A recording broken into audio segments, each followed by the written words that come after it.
ام المومنین حضرت عائشہ صدیقہ رضی اللہ تعالی عنہا بیان فرماتی ہیں کہ یا رسول اللہ صلی اللہ علیہ وسلم، اگر میں شب قدر کو پاؤں تو کیا پڑھوں؟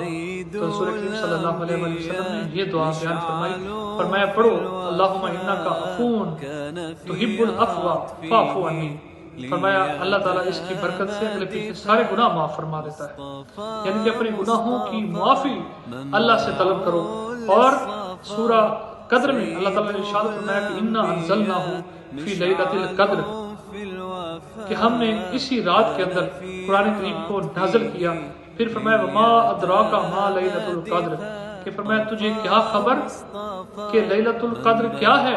پھر ارشاد فرمایا لیلۃ القدر خیر من الف شہر، کہ جو لیلۃ القدر ہے وہ 1000 مہینوں سے افضل، اعلیٰ اور برتر سپیریئر رات ہے، کیونکہ اس رات کو اللہ تعالیٰ پھر فرماتا ہے کوئی مانگنے والا تو میں اس کو عطا کروں، ہے کوئی گناہوں کی بخشش مانگنے والا تو میں اس کو بخشش اور عافیت عطا کروں، ہے کوئی شخص رزق مانگنے والا تو میں اس کو رزق عطا کروں۔